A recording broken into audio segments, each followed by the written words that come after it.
Good afternoon, everybody, and welcome to another edition of Birmingham Rum Stories. And today we're speaking to Cleo Farman, who's based in Manchester, and she's going to tell us all about Diablesse rum.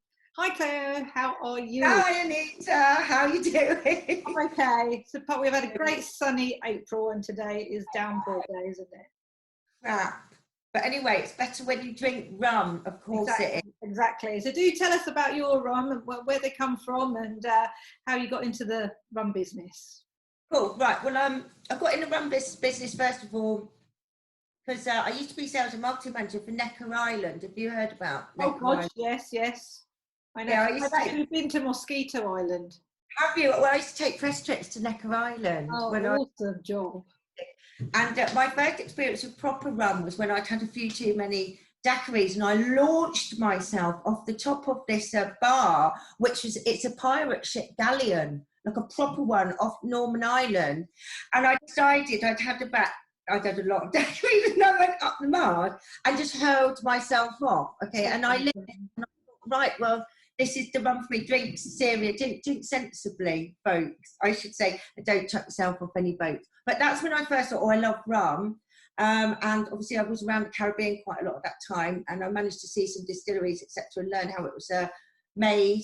Came back, did various things between then, set up 4 bars and a club. I did that for 14 years. And during that time, I was lucky enough to work with some really cool people who knew all about rum.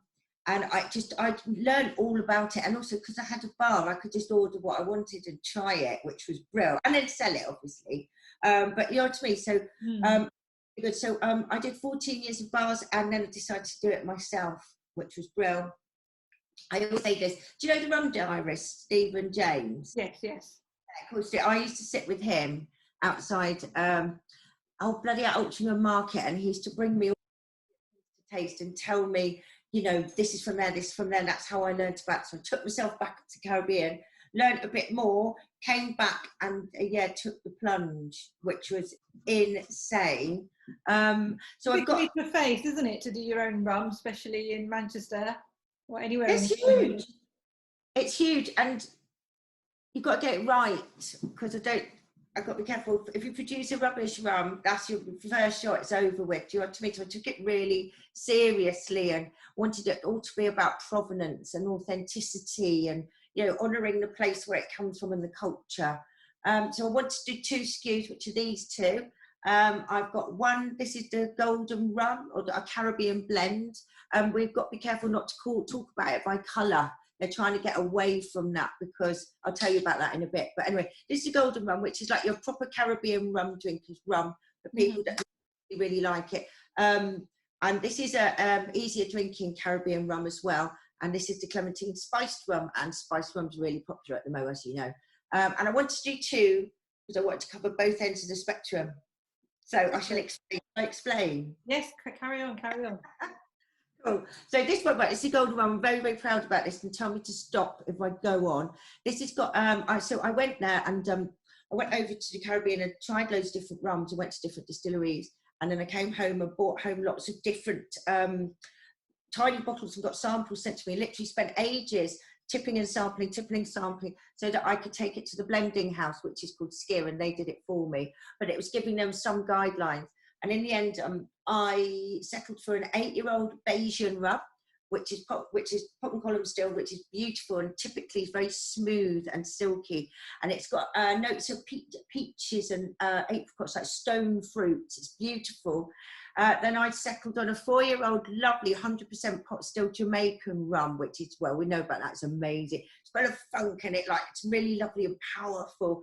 And it's got some lovely esters in it. It's very tropical fruity, so it's like pineapple and mango and papaya and just all like sort of a caramelized pineapple-y taste to it. And then the brilliant one, I've got a Demerara rum, a 3-year-old one, which is amazing. This comes from the Diamond Distillery in Guyana. So all these 3 distilleries have got Foursquare and Barbados. Barbados has been making rum since 1600.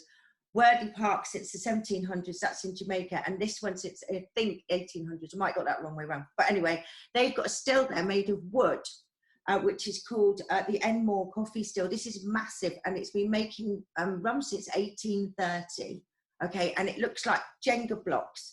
and it's made of the native greenwood there, and it's mad. It doesn't look like it should be standing up. It's the only wooden still in operation today, and I've got some in there. It's bonkers. So that's what, it's lovely, and I'm really proud of that, and that's what gives it, like, it's got a natural sweetness, this one. So unlike quite a lot of rums, I've chosen not to put any sugar or any caramel in it. Right, I don't know if you see the colour, it's absolutely beautiful. So it's sitting in ex-bourbon whiskey casks for 8 years in the distilleries in which they were made. So it's absolutely beautiful. As I say, it's got no added sugar or caramel, so it's completely natural. But the lovely thing is it's a bit drier on the palate, but it's got this lovely natural sweetness from this amazing Demerara rum that I put in it.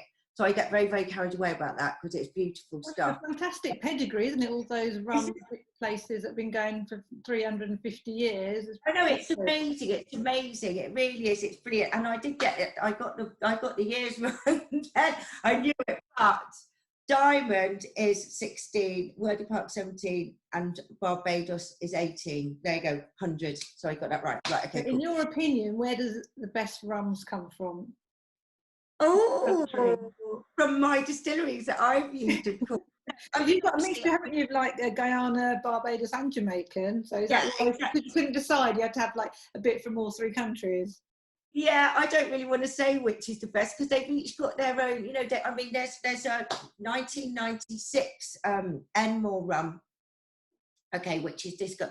Oh, it's the most amazing thing I've ever tasted. But then you've got a Hamden rum from Jamaica as well, which is really, it depends. They've each got their own characteristics, so I couldn't say where the best place is because I love them all. That must have taken you forever to do that, because we've been talking to like over 100 brands to take part in the Rum Festival. So just for you to know all of those rums and for you to have, you know, drink the different expressions and then think of your own to kind of stand out, that's just a massive feat. Bonkers. It was bonkers. And at one point I thought, I can't do this. It's like, it's so intense and there's so much to learn. But I called on, as I say, experts to help me. So, and having been in the industry for 14 years, I knew a lot of people that with heavy clout, with, you know, really good clout. So Keith, Stephen James, Gethin Jones, all of these people have great palates and really good knowledge. And so they helped me along the way, told me what to do and definitely what not to do. And I came up with this, and it's going down really well. It's getting quite a lot of respect with the proper rum heads, which I like. That's what we like to hear. So tell us about the story behind it and how you came up with the name. Oh, yes. All right. So I've got this Caribbean rum, and it took me all this bloody time to make it. I thought, oh no, now what am I going to call it? Like this. Oh, can I just say, I didn't do this on my own. We sent this out over the course of a year. We probably had millions of blend to trade shows, bars, chefs, over and over and over again. So each time we got people to say, we love it, we don't like it. Every time I thought I got the right one, it'd come back and I didn't like it. I was like, ah. So, you know, you said it took ages. It really, really did. So I'd done that for a year. I was like, at the end of my 10th year, I said, oh no, what am I going to call it? So I was looking around. I wanted something that reflected the true provenance and authenticity of these rums, because they're beautiful. I'm not meddled with them. Do you know what I mean? I've just combined them to a new flavour profile. Anyway, so I was looking around, and you mentioned before El Diablo. So El Diablo is the devil, and I came across this amazing Caribbean sort of mythical tale of La Diablesse, which is this lady, which I'll show you a bit more. There you go. Don't know if you can see her. She's absolutely beautiful. So she was said to be beautiful lady. Well, she came across as beautiful. She hid behind a fan and a wide brim hat here. And because yes, I can see that. Yes, so this is a hat there that she hid behind. So all this label's got lots of meaning, and she hid behind a fan. And there's all around on the label, there's all tropical flowers and like there's frogs and moths and snakes for being in the jungle. It's amazing.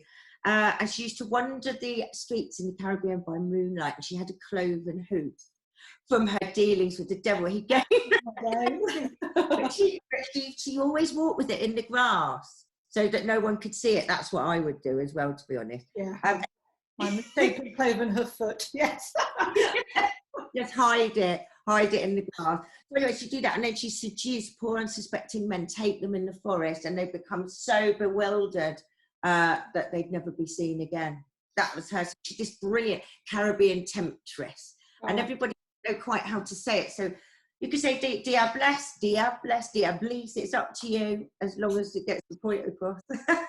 It's a great story. It's a memorable story, isn't it? And that's Lovely. the brand behind the story. And I think, you know, in comparison to gin, should I say, rum always has to have that legacy and story behind. That's what people are interested, isn't it? The stories behind the rums. Absolutely. And I wanted to make, this isn't for women, but it's a female friendly one. Obviously I am one. And I wanted a powerful, like if you look on the front of a lot of rum bottles, there's sea gods or gods of war, we're going to set it on fire, we're sea captains. It's always quite male, and there's nothing wrong with that. But I just thought, right, come on, let's have a bit of us lot in there. And I've done some really, really lovely, innovative serves with it that maybe you don't normally equate to rum, both of which I developed these in order to go with them, if you know what I mean, like sort of, I don't know.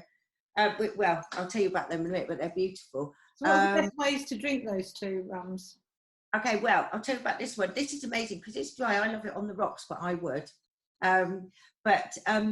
It's really good. You can put, because it's lovely and dry, you can put mixes with it quite well, and it goes really well in cocktails. So I like both of them in a 50-50 old fashioned, which is insane. This goes beautifully in a daiquiri. We did a roast banana daiquiri with it. Banana de Brazil liqueur, which is beautiful. We've done, well, I'm doing this amazing Negroni with this one on Friday, which is chocolate orange Negroni, which is awesome.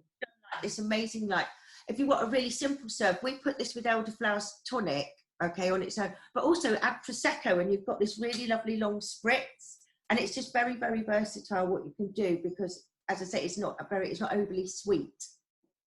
And then the other one, should I tell you a bit about that? What about the clementine? That sounds exciting. Yeah. quick one. It is water, even though it's in a gin glass, everyone. Neat white anyway, yeah, thousands wouldn't believe me, but there you go. So this is amazing. Oh, let me just tell you, this won a silver medal in the International Rum Cachaça Masters, which is massive because it's new and it's in a very competitive category. And this beaut won a gold medal, and it's a blind tasting. Both completely unique. There's no other blend like that in the world, and this is the only clementine rum in the world, which I'm very proud of. Spiced and fruity rums are taking a big surge in the past year, so it's like that's the spiced and the fruity ones. But I tried a Satsuma liqueur rum the other day, but the clementine, trying that. Yeah, it's lovely. Well, this is a lot of rum. I don't know if they're liqueurs or not. So to be considered as a rum, you have to be over 37.5%. So both of these are 40%, not mucking about, brilliant. Rum and gin liqueurs may come in at around 35%. Nothing wrong with that. They tend to be a little bit weaker. I've kept this at strength, which is great. This is a Demerara rum base, so it's come from the Diamond Distillery, again, a really excellent distillery on the banks of Demerara River. Obviously, Demerara rum is made from the molasses, which is a byproduct of making Demerara sugar, so it's quite sweet, lovely, naturally sweet, lovely nutty sort of. That rum's got a caramelized nut, sort of creme brulee profile. And then I put, that's to ages. I put everything in it's completely natural, but it's got clementine, clove, star anise, ginger, lots of ginger, vanilla pod, some cinnamon, and it's also got a bit of pimento pepper in it as well, which sounds a bit odd, but I didn't want it to be overly sweet. My palate isn't a sweet one, and there's lots of people else. This is sweet, but it's not really sweet. Do you know what I mean? Yes, it's got a bit of a fiery edge to it with the. Yeah, it's lovely. It's got quite a lovely fire edge, and it's fantastic on the rocks, this one. I love it. It's brilliant. Everyone goes, oh, not tried that before. But it's, as I said, to drink it, or let's say everything in it's natural, completely natural. So there's no chemical nasties in there. It's really lovely. It's just a lovely quality rum, which is what I wanted to do. And I don't mind putting things in a beautiful rum if it's all good stuff. Do you know what I mean? Sounds amazing. Yeah, it's really lovely. Anyway, so they're both good on the rocks, but this is mental. As I say, we've done Cosmos with it. Chocolate orange Negroni. It's just bonkers. It's really simple, but it's beautiful. And then just mixes. So Vivitree do spiced orange ginger ale. And it's just amazing. It's bonkers. And if you put chocolate bitters in, that's like, what is going on? It's brilliant. And they can do all sorts of spritzes and punches with it. It's just really versatile. I could go on about this for ages. I wrote some down because I know what I'm like. We did a brilliant, as I say, punch with both of them. And then I added a bit of coconut water in it as well to give it a bit of a different angle. So it's very, very tropical and lovely. I just drink it all the time. Why not? I'm going to do a clementine martini. So I said, and as part of the Birmingham Rum Festival, we have our own list of cocktails from all the exhibitors. Have you had time to think about what kind of cocktail you like to sell at our event? Yes, right. So what I wanted to do was the clementine chocolate orange Negroni, but it's very strong. And I did a couple of rum tastings with it, and they all nearly fell off their chairs. So I don't know whether that's I love it, but I would. So I think I might do the clementine, what is it, ginger, chocolate orange ginger fizz. I haven't given it a name, but I know what's in it. It's beautiful. It's that, and it's going to have some ginger ale and some chocolate bitters. It just goes really well, and it's a bit of a different taste to normal. So I've been having a look at your website, and you've got quite a good selection of cocktails at the bottom. You've got one with pear in it, haven't you? And yeah, quite a nice little, lots of nice ideas there to try the rum in different ways. Yeah, well, we've got loads more, and we're rolling them out at the moment. I mean, this guy called Gethin Jones in Manchester is amazing. I'd like to say I thought of them myself, but I'm not that clever, and he's fab. He's won all sorts of awards, so he helps me do them, and we come up with all sorts. He's always saying, try this, put this in it. He's put all sorts of weird stuff in it before, but it comes out brilliantly. We're going to put some on the website soon. Okay, we'll have to do like a live online cocktail masterclass at some point in the summer. That'd be quite good. I would like that. Well, I'm starting to invite people to I should invite you actually. Would you do it? Every Friday when I master Facebook Live, every Friday what I do is I make another cocktail. And this week I'm starting off, my sister's joining me, and then I'm going to start asking rum people to join me. Right, you're on the list. Yes. And lastly, where can you buy it from, and how much do each of those bottles cost? Cool, right. So Master of Malt, 31 Dover, Amazon, Crafty Connoisseur is a lovely one because it's an independent, and also Tipples of Manchester, or Chinese Tipples it's called. It's great. If you're in the Manchester area, support your little ones, that's what I say. This one is about, it varies slightly in pence, sometimes about 32.50, and that's about 37.50. Yeah, that's it, and you can get it to your door virus free. Oh, excellent. I know, I was going to say we should say a little bit about the pandemic at the moment, so we don't know when we're going to have our rum festival. No. But if we didn't have the supermarkets, or everyone buying toilet roll, we'd probably be spending our money on nicer things. But what do you think the future is of the spirits market, and how it's going to compare to gin? And do you think right, well, rum in particular, I think rum is definitely on its way up, and I'm not just saying that. I think you mentioned, I think before we started, about flavoured rums and fruity rums, rather like the rise of gin. Fruity gins and coloured gins have particularly grabbed people's attention, and I think that's where rum might go. But there's also an underground, proper loads of people that love proper rum that's not being meddled with. So it's really good. I think Golden in particular has got a place in the way forward. But I think they'll be call for more transparency, because rum's always been a bit woolly, a bit cloudy. It's like nobody quite knows what's going on. So people actually want to know what's in it. And I think people, producers like me and other people are really proud to say, oh, this is what's in it. And, it's a time where everyone hated gin. And it was like, don't go near it. And, they've got a picture of that, someone chucking their baby away. I used to be like that, I hate gin. I love it, Chuck our babies away. Anyway, so, but everyone used to feel that about gin. It really did. They were, oh, no, it makes me cry. And then look, it went boom. And I think it's about education. And I think as more and more people get educated and see that, you can set it on fire, you can have zombies, you can go tiki, but you can also have this other side to it as well, on both tiki and the other side. Brilliant. It's just a lot of versatility that people are beginning to explore and get into. And it's not just something that gets you completely hammered. Well, it can if you want, but it's like gin, it can if you want. It's quite, it's quite sophisticated. There's loads of different tastes. There's lots of different depths to it. As I say, it's not just a one-dimensional drink. Have you managed to take the gin out of the country and gone to any festivals in Europe or anywhere else? Because it's, worldwide. Rum out the country, do you mean? Yeah. Oh, not really, but I might do. No, I haven't, but that's probably because I'm a bit new. These things cost a bloody loads of money. So I'm going to do it, which I'm really excited to. Well, providing all this business clears up, I'm down to do the Berlin Convent in October, which is the biggest international trade show there is. And I'm very, very excited. It's on my birthday, so God knows what'll happen. I go out there if we're allowed, and if I can keep selling, because if I can't afford it, these are funny times. I don't need to tell you that. It has affected cash flow. It's affected it quite a lot. So I'm just a bit careful at the moment. But yeah, I'd like to go to Berlin. I haven't been to any other festivals yet, just because it costs so much money to get out there. But maybe next year I will. And it's a bit like perfume, you know, the perfume's that much, but the packaging is that much, and then the marketing, and I presume it's the same for drinks, the actual what you're paying for, but the whole other rigmarole, distribution. Exactly, it's getting it across there, it's paying all the taxes, it's paying the freight, it's like, do you know what I mean? It's just that, so yeah, not yet, but I am doing national festivals, so I'm looking forward to yours. I've done the Manchester one a couple of times. It's a shame what's happening to everybody, obviously, because you can't have them. But there'll be a time when all this has gone away. We all tend to have short memories, I think, and I hope people don't forget it, really, because it'll make you appreciate. I think we'll come out this boinging around, appreciating everyone and everything. I hope. I said the Rum Festival will have particular poignance because we can actually be out. You know what I mean? It'd be great.